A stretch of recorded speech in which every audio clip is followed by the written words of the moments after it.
Chargers Truther here. Thursday, April 18th, getting real close to the draft. Very happy to have my friend. I consider you my friend. We've been talking back and forth. Tyler Lawrence. He is a Chargers fan, and he does a Chargers podcast as well called the Shock Therapy Podcast. Thank you for coming on. And yeah, how you doing, man? I'm doing good, man. Shock Therapy Podcast kind of died out a little bit. Zach Alfers is doing his baseball thing, so everybody used to listen to the Shock Therapy Podcast. We're on a little bit of a hiatus, hoping to bring it back eventually. But yeah, we'll see where it ends up coming back at some point in the future. It's been a long time though. I haven't been on a pod since December, so pretty stoked to get back into it. And it's draft week. This is big. One of my favorite times of the year is the NFL draft. So yeah, I think we all love it. And we got Drew here. All right, what's up, Drew? Hey, what's going on, guys? What's up, man? Drew, why don't you introduce yourself, jumping on to join us? Thank you for coming. Yeah, man. My name is Drew. I am a podcaster. I podcast the Game Winning Drive network. We also do a bunch of stuff on SportsBox network. We do MMA. We do other things, man. But huge Charger fan. Been a Charger fan all my life, and I'm pretty sure myself and my boy over there, Charger Truth, have been gone back and forth a couple of times on Twitter. So it's going to be interesting to see the topics being talked about tonight and where we stand. Hell yeah. It's the most important time of the off seasons right now, gentlemen. Yep. So yeah, thank you for coming on. Drew, you came on a little late. We were talking about what we're going to go over. But obviously feel free to take the narrative however you want. If you want to ask a question, bring up a topic or whatever like that. This is not like some rigid thing. We're just going to be back and forth with just some dudes hanging out. But our idea, I think, was to mainly go over. I don't know if is my thing flipped? My video's flipped. I don't know how to change this, guys. Hang on a second. Don't worry about it. So what we're going to be doing is we're just going to be going through some of the different position groups. They're not going to be able to read that in your whiteboard in the background anyways. Going through some of the position groups on the Chargers, talking about some of the needs we have in the draft, and just kind of talking about where the roster stands. I pretty much feel like we could draft at every single position this year. At least like in quarterback, deep depth. Easton Stick's on a 1-year contract. Again, he's going into his like 6th or 7th season on the team. And all the way down, you can pretty much draft at every position. There isn't any position I think that is safe. We might have starters, but in terms of like lack of depth, there's a player in at least every round, in my opinion.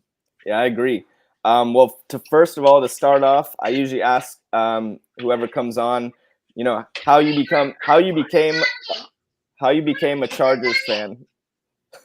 So, all right, Drew, we'll start off with Drew. How did you become a Chargers fan? Oh, my dad, man. My dad, he was born and raised in San Diego. We rocked the Chargers since I came out of my mom's vagina, dude. It's been boom gold all day long, and my favorite Charger of all time is Phillip Rivers. I grew up watching him as a young teenager. Obviously, LT is going to be everybody's answer. Love watching LT. But yeah, Phillip Rivers for me was just the epitome of what a leader is. I think we all can go back to 2007 when he put on a torn ACL against New England. I mean, I think that right there alone is the greatest performance ever from a Charger, in my personal opinion. But ever since then, man, I've just been rolling with them for a long time, and Chargers till I die. Oh yeah, it's been up and down. It's been tough. What about you, Tyler? How did you become a Chargers fan? Yeah, so I grew up in the Inland Empire, Yucaipa, which is about 2 hours north of San Diego. Growing up, my high school football team was the Yucaipa Thunderbirds, blue and gold. It just kind of started to blend really well. And at that time, 2008, 2009, 2010, you're talking about like peak Phillip Rivers, Antonio Gates, LaDainian Tomlinson, Sean Merriman. They were a good team at the time. And as I continued to kind of grow in my fandom, and I started learning about some of the old heads, some guys like in the 80s and 90s Don Coryell era. Like there's so much rich history within the team that the more I researched, the more I started to fall in love with the team. When I got out of the Navy in 2015, I moved to San Diego, right across the street from Qualcomm. They left me like 2 years later, but I came back to San Diego to kind of be close to the team. Started podcasting. I'm a season ticket holder now. And that relationship with my team just continued to grow and grow as I continued throughout the years. Oh yeah, man. There's some good stories right there. I'm about to freaking pour me a drink real quick. I forgot to do this just for the freaking sake of entertainment. Watch what I got. You'll never guess. Banana or peaches? I got freaking they were 2 for $5. So I got 2 freaking Gatorades right here. I like peaches, but I like pour that shit in. banana. Made freaking green. So I know that's kind of silly, but cheers. I was thirsty.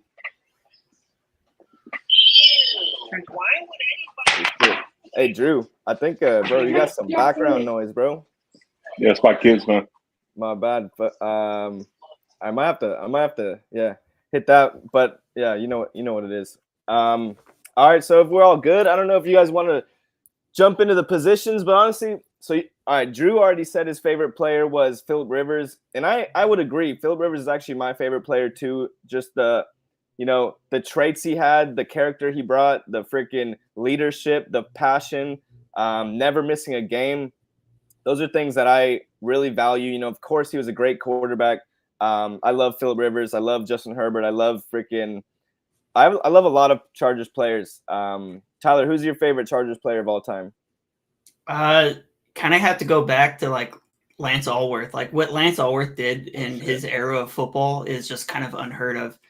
And he's still like one of the greatest of all time. And he's so old that people forget just how great he was overall. I really, really liked everything that Lance Allworth did for the position in an era of football where they had 10 games and he was still catching over 1,000 yards receiving each year. LaDainian Tomlinson, all of the stuff he does off the field is just outstanding. It's huge.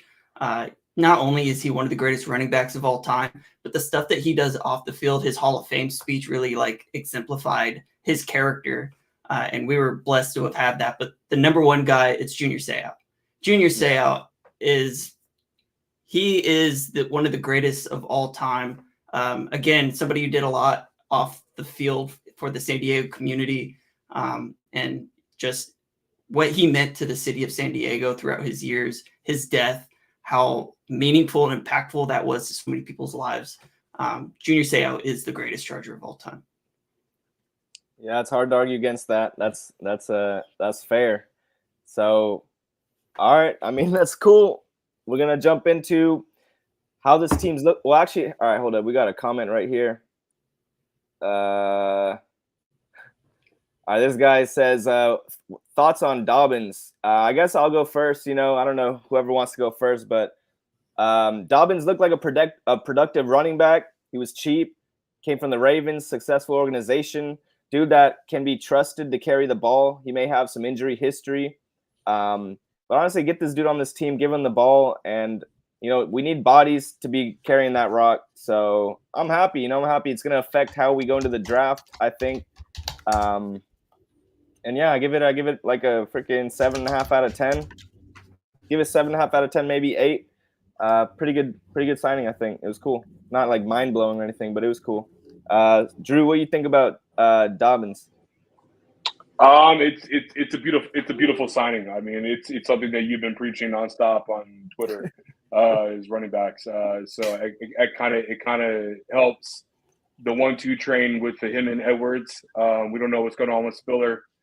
We got to see what he can do developmentally right with the right coaches that we have in place today, which is obviously Harbaugh and et cetera.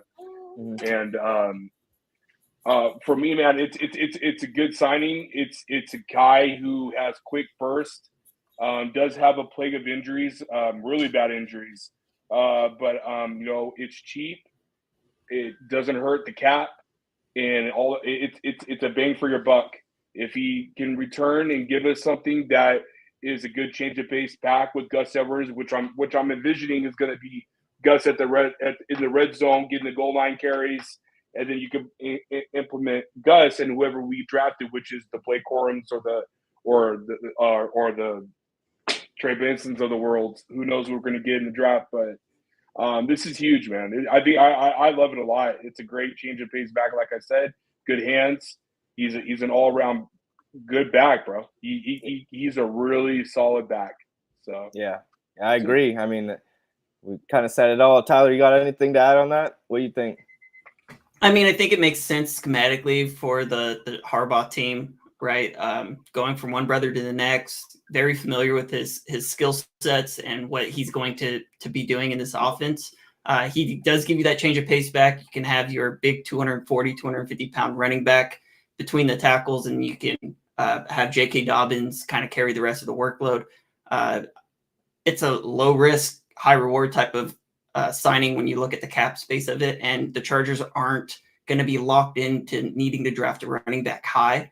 And it gives J.K. Dobbins an ability to go make some money next year, which is huge for him because he was super, super productive in his first rookie season. And then the last 2 years, he's just been decimated with terrible injury luck.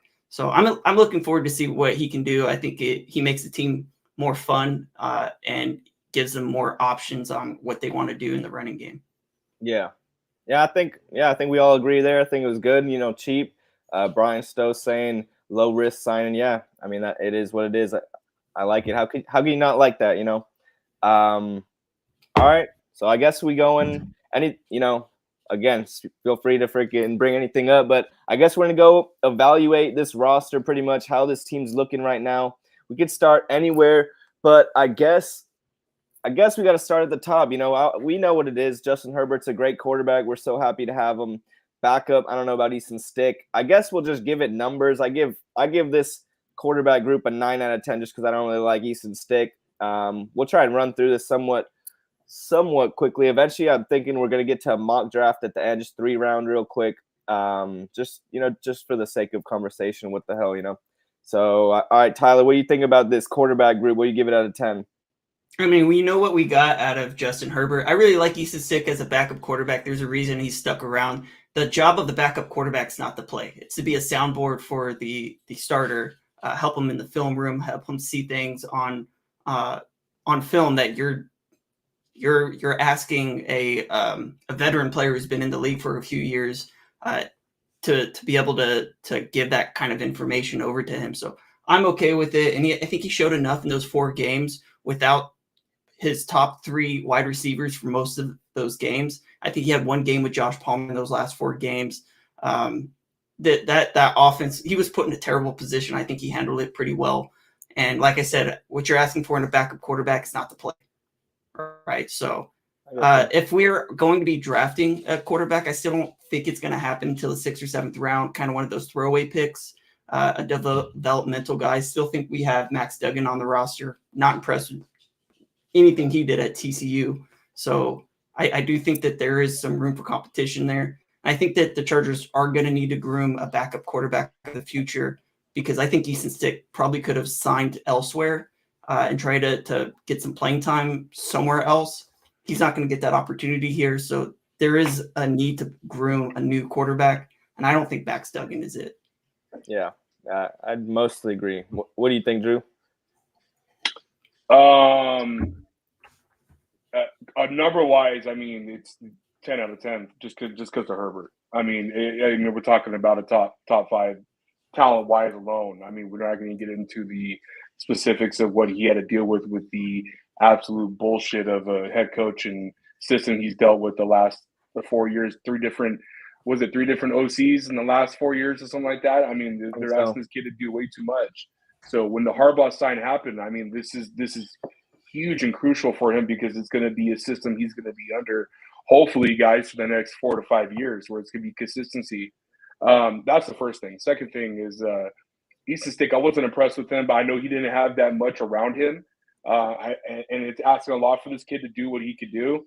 That Raiders game, thank God he had that Raiders game because I don't think things would have ever happened if that Raiders game didn't come through and shine pretty much not shine, but light a fire up our Dean Spanos' ass to fire Brandon Staley and fire Tom Telesco, your favorite GM, and get us what we have today, which is something that I thought would never happen in a million years, which is getting Harbaugh.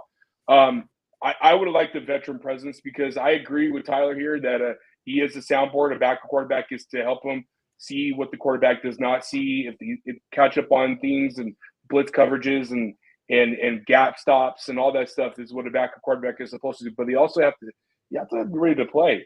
And if they're not ready to play, then that's an issue. So I do like a veteran presence on not only on the roster to be a quarterback, to be a veteran quarterback, but also be a veteran presence in the locker room. It's something that pays dividends for if you look at past champions. Even the Chiefs, for Christ's sakes, they had a backup quarterback that came in and was able to help Patrick Mahomes when he couldn't play the second half of the Browns game a couple years ago. So it's just those things are huge. But I understand where Tyler's coming from an Easton Stick standpoint, because that is someone that you could eventually get to a position where you're confident in, like a Billy Bullock, right? He came in for Phillip Rivers and won a playoff game. But it's this Charlie Whitehurst too. Charlie Whitehurst too. So and those guys they're crucial, man. They play a point. They play a role. They play a point, and we'll see how it is. But it's Herbert, bro. Herbert's getting a 10. Yeah, it's that simple. No, I get it, and I would always say every man on that 53-man roster matters. Every single person is important. 1,000%. And I really wanted to see Easton Stick win at least one game. I just wanted to see him win one game. I don't know. I don't think he's terrible, but I would like to see them improve there, and I would like a veteran presence. But all right, whatever. Well, Harbaugh re-signed him, so he's got some faith in him, I guess. So I'm not really going to complain too much about it, I guess. Anyways, all right, we're going to move on. Freaking erase that. Oh, dropped my marker. Running back. I don't know. Should I go first on the running backs, or you guys? Yeah, go for it. All right. The thing with the running backs, before today, we had Gus and Spiller, and I'm sure Spiller's young. He's a nice dude, I'm sure, but this dude has produced nothing. So going into the season with this dude as the backup sounds like a recipe for disaster. Good to see us get Dobbins. I still think we need to get another running back in the draft. Honestly, you guys might call me crazy, I would still maybe take a running back in the 3rd round. I know that sounds ridiculous. It sounds super crazy. I'll let you guys respond to that. But yeah, bro, I'll take that criticism for saying that. 3rd, 4th round, whatever. All right, Drew, you go. You seem like you got something. No, I listen, dude. If it's a guy that I'm thinking of, right? Like real quick, like who do you want? If you're going 3rd round, you're gonna have the pick of the crop. So who do you want? I would go Trey Benson. I would even. Oh wait! Oh, y'all got static. I don't know who that is. Is that me? I don't know.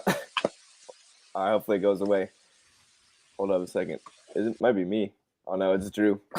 All right, so if I'm going 3rd round running back, I'm going Trey Benson. Hopefully he's my favorite running back. Jonathan Brooks is kind of tough because he also has injury history. Fuck it though. Maybe I'll do that.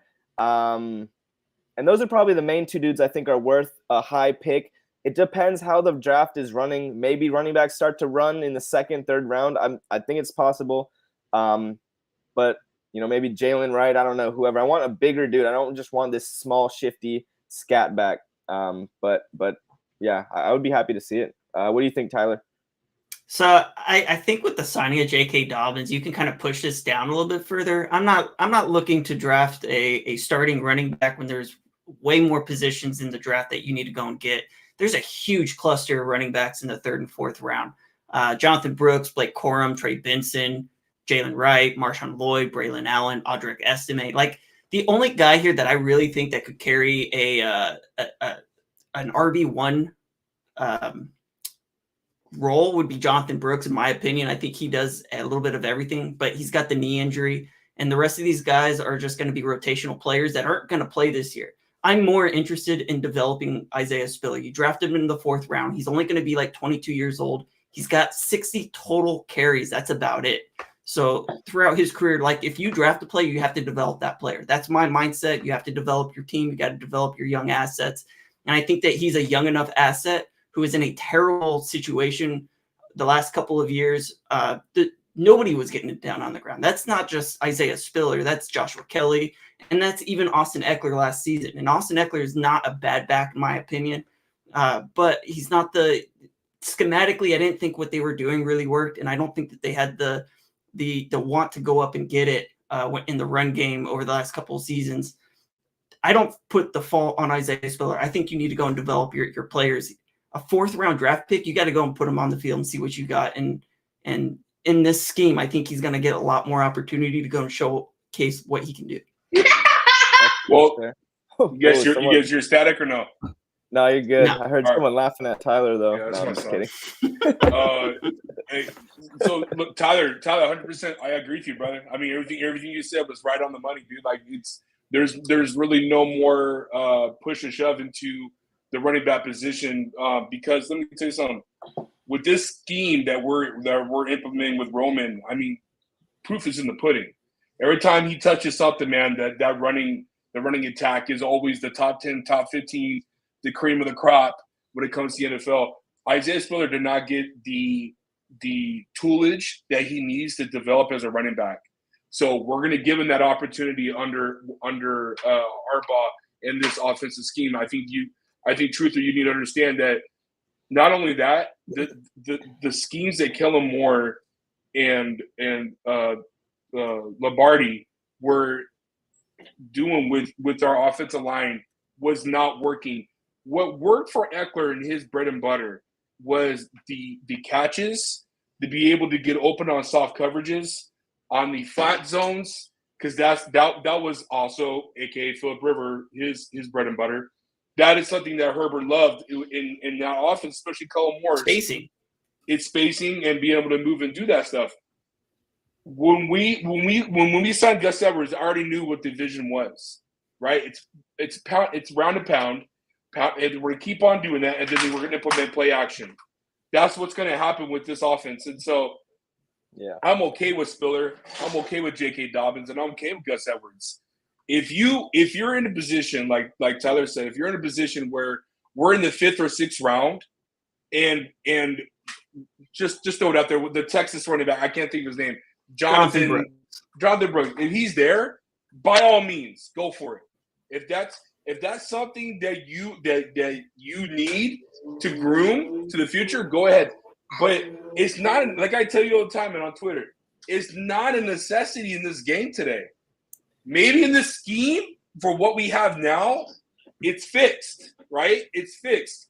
My concerns, which we'll talk about soon, is protecting Herbert, because this dude has had 2 injuries in the last 2 years. That bothers me, right? That bothers me. That we paid $200-something million to this kid, which he deserves for everything he's gone through. I want to protect him. That's why when we talk about the draft, I'm gonna be interested in what you guys think, because for me, the 4th or 5th option is Joel. I don't want to put Joel at right tackle. There's a guy named J.C. Latham that is the best right tackle in this draft. So if we want a right tackle, we should be trading back and getting J.C. Latham at 11 or something later in the draft. Then go get Joel and move him, who's the best left tackle in this draft, and move him to right, because we're not going to move. I think all 3 of us would agree we're not going to move Slater to right tackle. That's stupid. So there's this line needs a center. I don't believe in our right guard, and I don't believe Amari Sawyer and Trey Pipkins. Yeah, and I don't believe in Trey Pipkins. So when people are online saying, O-line, O-line's an issue. It is. It's an issue. And we need to protect our quarterback at all costs. So that's why you and I disconnect when it comes to running back, because running back is the least, especially now, it's the least important thing to me. I understand that, and I always want to improve offensive line. Like, I've never said like not to do that, but my thing with the running back is that you're talking about Justin Herbert gets injured a lot, and one way you keep Justin Herbert healthy is by running the ball, take the ball out of his hands, less pressure on him. And when we had our main running back, Austin Eckler, this dude's little, he's not really, able to really punch it up the middle. He's getting getting 1 yard a carry or whatever, all these times, putting so much pressure. I want a big dude going to smash up the middle, carry his momentum, and help Justin Herbert out. And I want to freaking get more big and more physical in the offensive line. And that's really all I think about that. Just freaking build this thing strong, hit hard, run the ball, and let Herbert freaking do the rest pretty much, and make sure that rest is not that much. I mean, whatever. You get what I mean? I get what you mean. I'll talk a little bit about the offensive line. I'm a firm believer that you build inside out. You don't draft a quarterback until you have the offensive line in place. You don't get a star running back until you have offensive line in place. There's been so many players who have been promising, but because they haven't had the protection in front of them, it ruins their development. Take a look at what happened to Bryce Young last year. Everyone thought he was the best quarterback in the draft, but they didn't have the pieces offensively for him, and they did not build for him. Look at the situation Caleb Williams is going in. They've been investing in the offensive line. They know that they're getting this guy, right? They know they're getting Caleb Williams, the Bears, and the Bears have completely remade their offense and made the transition much, much easier. It doesn't matter what running back you have if you don't have the offensive line in front of you to do that. And there's an issue from center, right guard, and right tackle. I'm a little higher in Jamari Sawyer. I think that we saw enough from him at left tackle. I think that there's issues schematically with the Chargers last season that kind of ruined his development. He's been moving around pretty much his entire career. From Georgia, he played right tackle. He played in the guard positions. He played left tackle and I like cross-training players, but he doesn't have a position that he's just been solely at except for last season. Last year, he started every game at right guard. But the season before, it was almost every game at left tackle. And I liked what I saw out of him at a left tackle. I am more interested in replacing Trey Pipkins over any other position. But I think that you're tied to him for another year. And I think that he's going to be your starter regardless because you're tied to that contract and you can't really move on to the next season. I think that this is a deep enough class where you can go and find somebody in the second or third round at the tackle position. There's a really strong tackle class.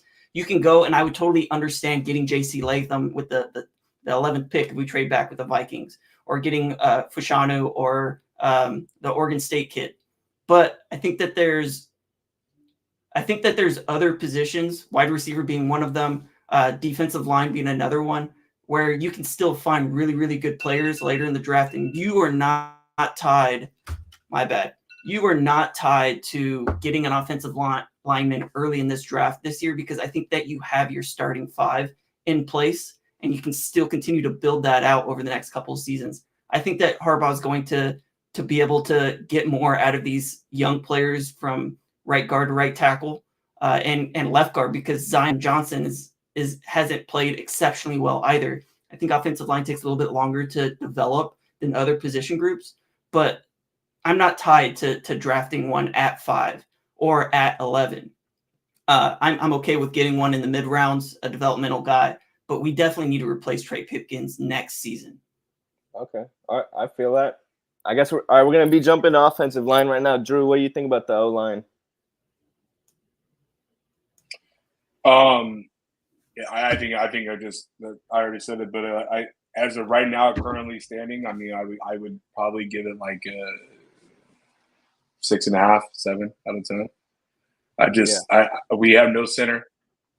I know we signed a guy from Carolina, but he's not that great. I'm happy they signed it for depth, and I'm glad they didn't bring back Will Clapp. I wasn't really a big fan of Will Clapp. He was missing assignments and not calling the gaps on the A side. So I'm not really happy about that. I know that's a guy that there's a couple guys we're looking at in the draft that I was looking at for center that would pay dividends in the second round. especially that kid from West Virginia. Zach I Frazier. can't. I don't know. I'm kind of hesitant on JPJ.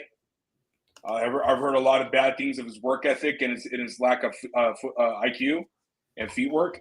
His arms are not lengthy that they're looking for to be able to double block. So I'm a little bit hesitant on him. But as far, I already said it, man. Like, I'm happy with the left. I'm not happy with the right, from center to right. And it's just that's an issue.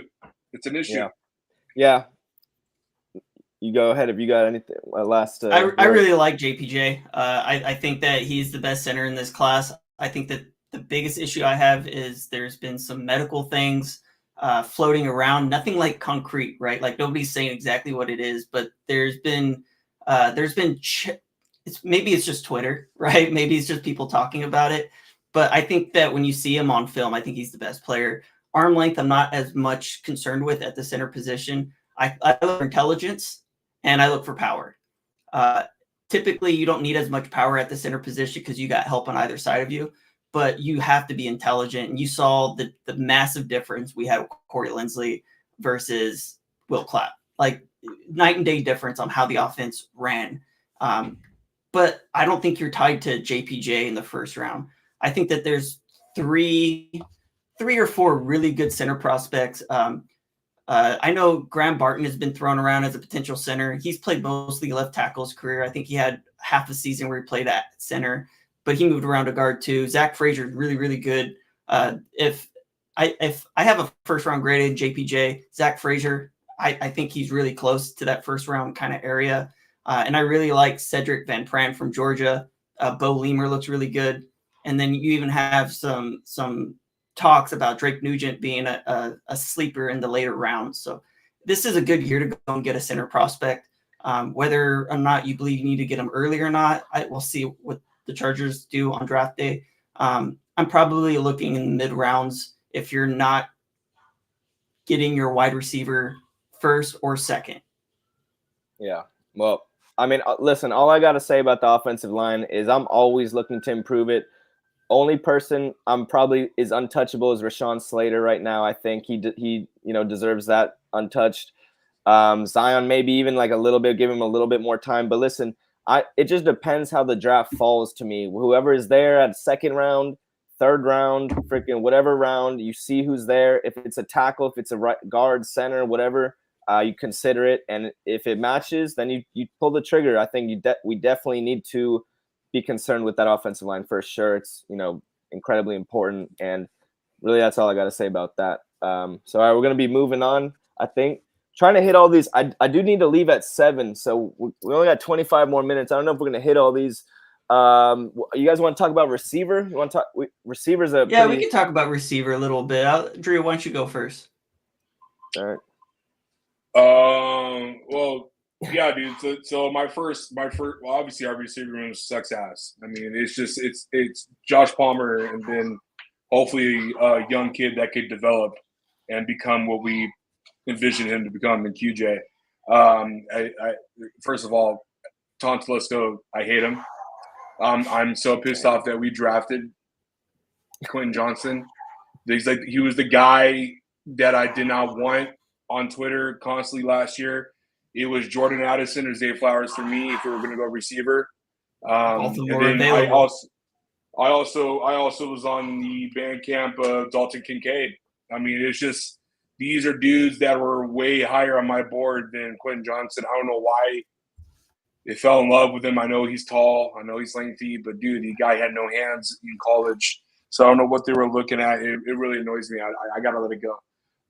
So, looking at what we have, I love Palmer. I think Palmer is that good, solid third down, reliable receiver that can be like not Malcolm Floyd, but be Malcolm Floyd-esque, where he can make those big plays. I mean, we've seen it before.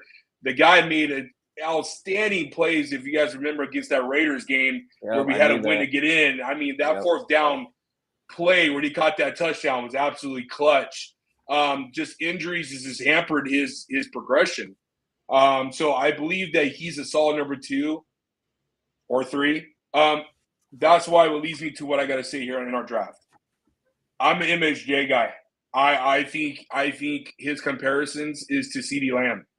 I just complete 9-route receiver that has high top speed to hit the ends and hit the curls and hit the cuts, hit the outs. This is the guy that I think we would see 10 to 15 years with him and Herbert having that chemistry and him having a daddy that used to play in the pros that can give him advice.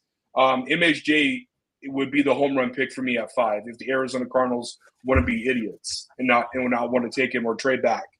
Yeah. If it's not him, fellas, I'm on the Neighbors train.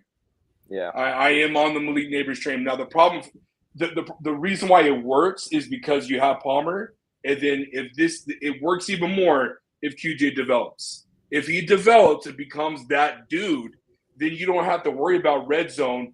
You can worry about that with your tight end, where we have a tight end, and Palmer and QJ. We don't have to worry about Neighbors being that 6'3", 6'2" red zone threat. He could be the guy that gets us from 0 to 99, right? So I mean, we never selected a player like him before in the history of our organization since we've been fans. We never had a guy that can go 0 to 100 real quick, right? We never had an explosive receiver like this. The closest thing we have to explosiveness is Darren Sproles. We haven't had this type of receiver that can do everything that you can ask, a la AKA Tyreek Hill, right? This is something that I could envision with. So Neighbors is my number 2, and then number 3 for me, since we're almost at 7 o'clock, I'm just going to say number 3 for me is Brock Bowers. That's a guy that can line up, that can chip at the line, that can line up at X, Y, and Z, that can be the all-purpose back. Hell, you can line him up at the backfield. And this is Travis Kelce-esque, what we're seeing at Brock Bowers. That's why, Ty, I was saying, if we trade back to 11, it all depends what the Jets do, right? We don't know what the New York Jets are going to do. Are they going to go offensive line, even though they addressed it in free agency? Are they going to go offensive line, or are they going to go tight end? Or do they go Odunze if he's still there, the receiver? There's a lot of things that the Jets could do at 10 that scares me to trade back to 11. And that's why I said my backup pick would be going a right tackle to be safe. But those are the 3 options for me with the Chargers, what I want them to do.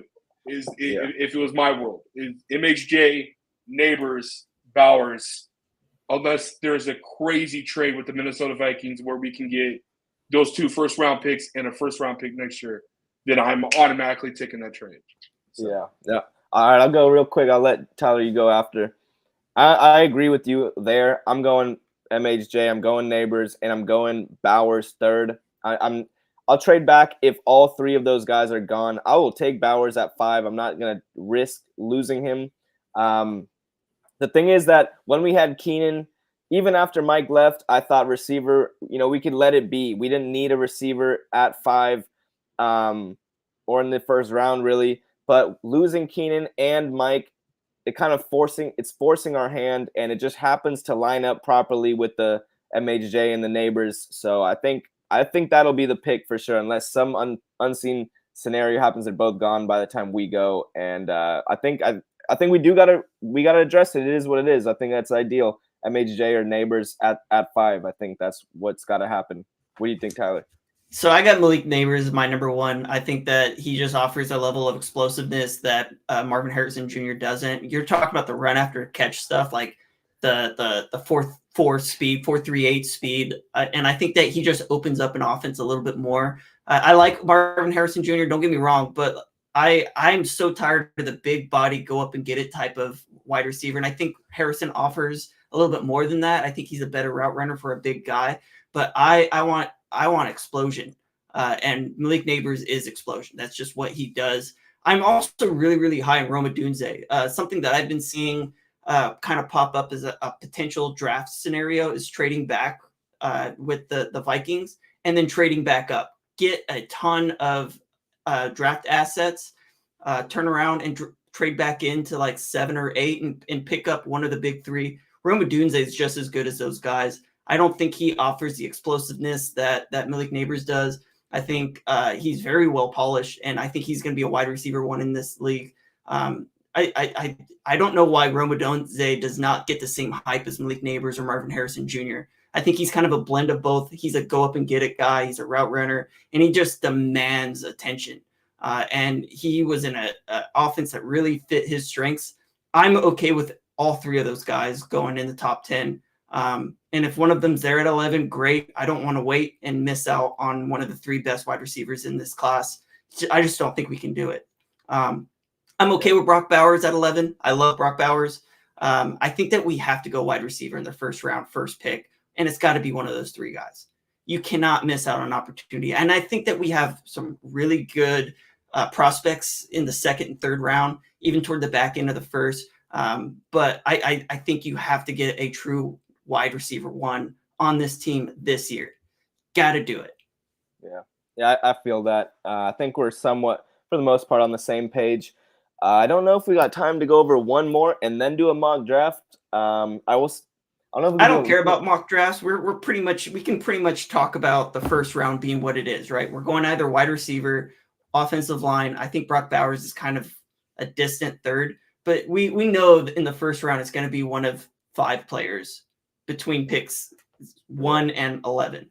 Yeah. No, well, I was going to do a 3-round. We could maybe fly through a 3-round, but maybe do that the last 10 minutes. We'll go quickly.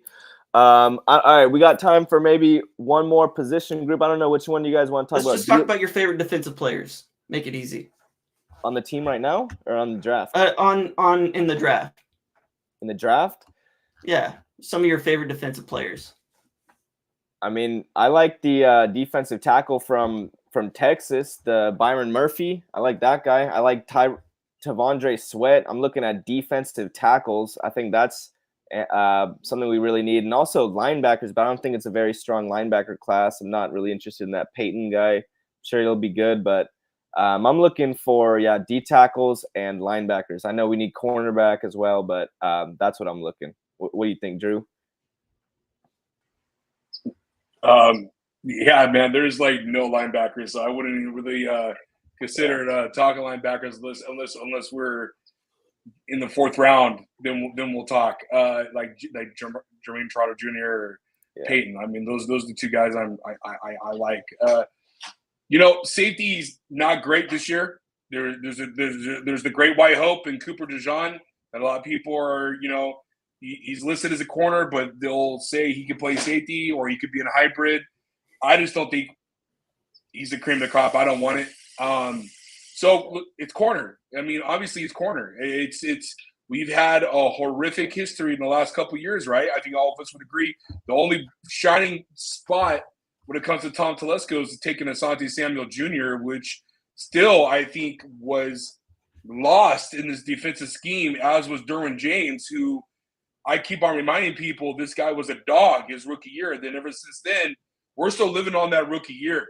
Yeah, honestly, we're still living on that hope of a rookie year because he's been hurt. The next 2 years, the strength injury, the injury to his meniscus, we lost him for 2 years, and then he hasn't been the same dog. He hasn't. I mean, this is the same dude that locked down Travis Kelce for an entire game when we won in the extra point when Mike Williams and Phillip Rivers threw it to Mike. Ever since that game, we haven't seen that type of Derwin James. I think the scheme's been different too. Schemes, yeah, that's what I'm saying. Schemes did not help him at all whatsoever. So, but I mean, like Tyler said, man, and I agree with him. I'm pretty sure most Chargers fans would. I'm looking at corner, man. I mean, Michael Davis, complete bust, hot and cold, and then obviously the signing of all signings that detrimented us was J.C. Jackson, and obviously it was the right trade. It just killed our cap, but he's now released, and now it's the free agent. He's doing mental health issues. And but yeah, dude, I mean, corner has not been a friend. So I'm looking at a couple of guys. I know Terrion Arnold is a dude that a lot of people are talking about. I'm not glitz and glamour over him. I like the back end of it. I don't know where Quinton Mitchell's going to go, but I like Mitchell a lot. He's going to be the first one off the board, and I have. You think he's going to be first? He's going to be top 10. Could you imagine if the Jets drafted him and lined him up opposite of Sauce Gardner? How insane that would be! It would be nasty. It would be nasty. You know what's insane too is if Nate Wiggins drops 32, and the Chiefs are able to pick him up after trading L'Jarius Sneed. He's so light. He's such a small guy. Yeah, but his feet work and his he's really good. He's really athletic. Nasty. And I love his effort.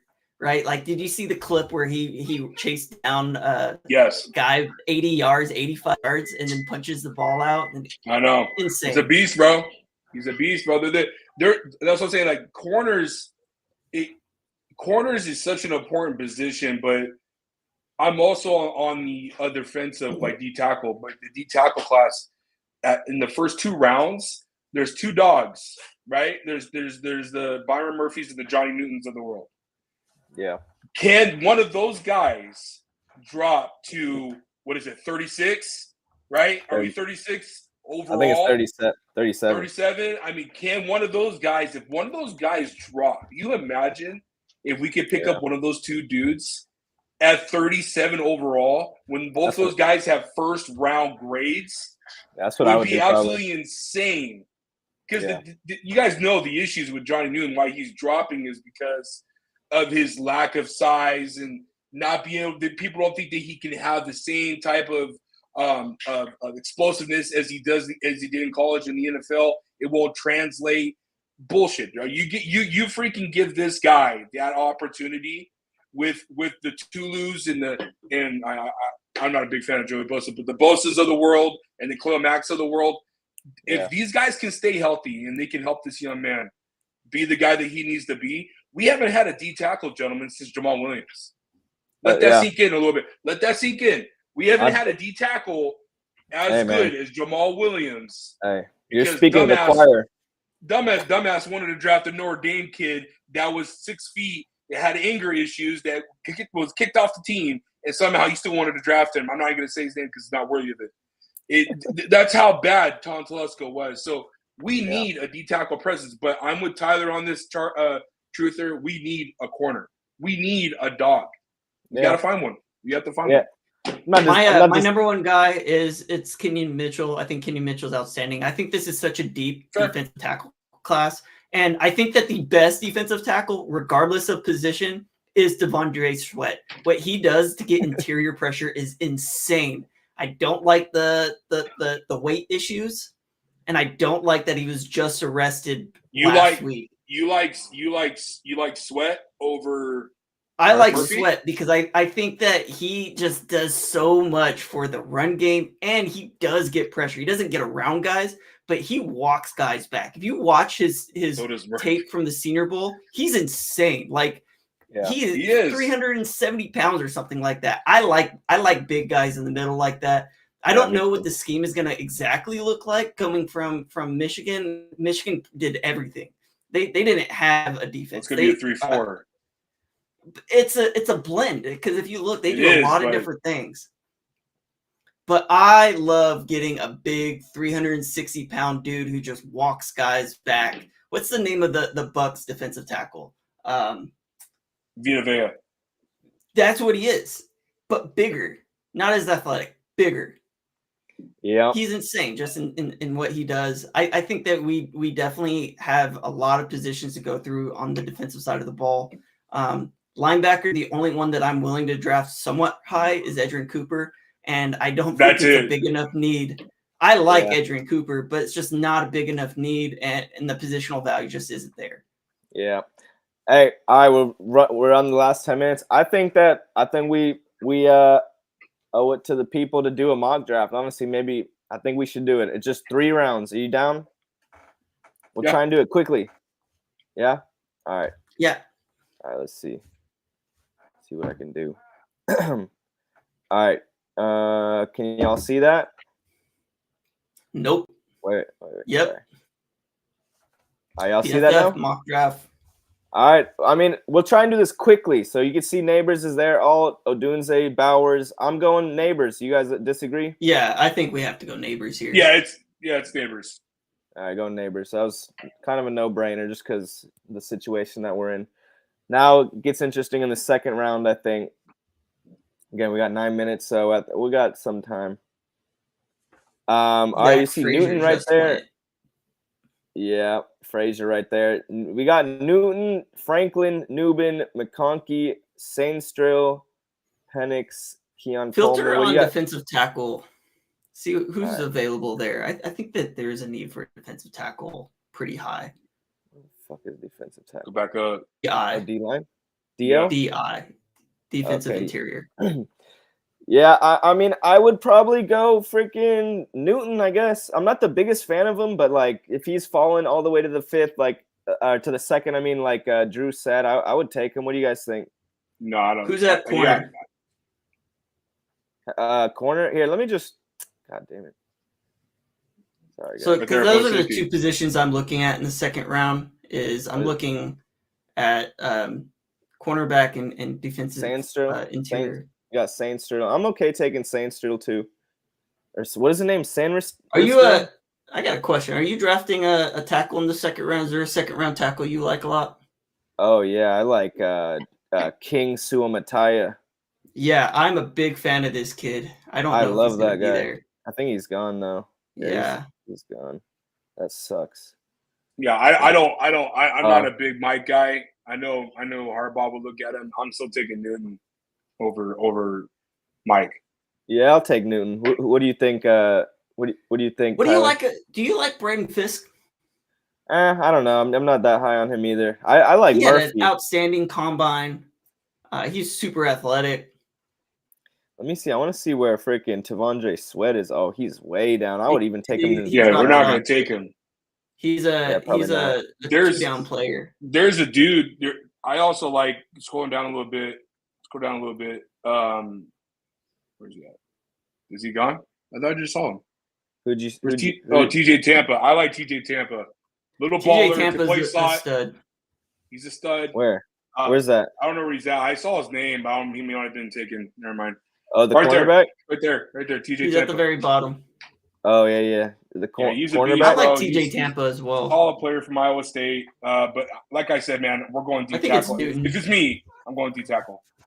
I think Yeah, I think there's a need for it, and this is let's talk about our head coach here. Our head coach, defensive lineman. Like if you look at all the guys he developed and pushed into the NFL at Michigan, there's so many defensive interior guys.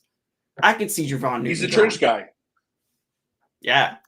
Yeah, I mean, at this pick, I'm going probably Sanders-Still or Newton, and I'd go Newton here. What do you guys all let's agree? go Newton. I would be shooting off the rooftops if this happened. So All right. I'm gonna hold you to that.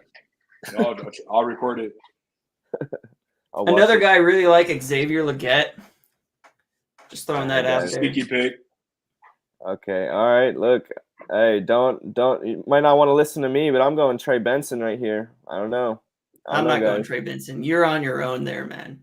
All right. What do you guys think Is this the top? Now the top is Jonah Go to Ellis. the top, please. Yeah. Okay. There we go. Yeah. So I'm not picking an edge very high. I could see it because I think that you have two edge rushers who are not going to be on this team next year. But I think you can push that down. I go Colson. I'm okay with Colson. No. No. No. All right. What are you guys thinking? Look at it. I'll Who just are keep the corners? scrolling. Corners. All right. Let's see. God damn. This is freaking organized all weird. All right, here. You see him?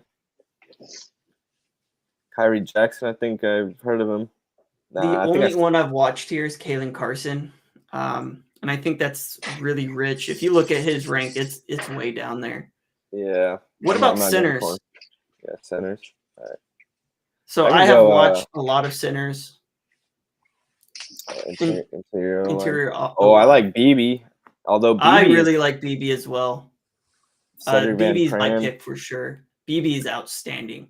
He's gonna go in the second round. Yeah, I like BB actually too. What do you think, Drew? Any agreements here? We just need a 2 out of 3 majority. Can you go to tight end real quick, please? Yeah. We'll look at the tight ends. There's a Eric dog. Hall. There's a guy that I want. Cade Stover, I'm really big on. So a guy for me that's a dark horse that a lot of people have been talking about and I did my tape on him the other day. Ben Sinnott from Kansas State. He's a lesser version from a versatile standpoint from Travis Kelce, but he's an H-back. Has the best, arguably the best IQ knowledge and route running as all the tight ends. Obviously, it's Bowers and then everybody else, but this kid is special. But I'm okay with your guys' pick. That BB. So I'm okay with Cooper Beebe. I like Ben Sinnott. I think he's a move tight end. He's an H-back. He moves around a little bit. He really struggled at the Senior Bowl. He has some issues with drops. He's a really good route runner. He gets open. I could see the pick being there. I like Cade Stover a little bit better, and I like Ben Sinnott. I don't know if Ben Sinnott is physical enough to play in this offense. Yeah. All right, we going Cooper Beebe? Yeah. I'll go Cooper Beebe. Yeah, I'm cool with that for sure. All right, guys, that's pretty good. I like how we handled that. I think in the 4th round or 5th round, you can see I just saw running backs flying off. I would go running back next though. But all right. Oh, they're gonna grade it for us. I don't care what they say though. Let's see. Oh, my computer's lagging. Oh, they gave us a D- for that. We got an overall A. Look at that, Neighbors. That doesn't matter. Cooper Beebe is gonna go earlier than that. Yeah, I like that. I always talk about getting the trenches. Yeah. What do y'all think? You like it? I like that a lot. I think that a guard gives you some flex, especially because I think BB has some flexibility to play center as well. Yeah.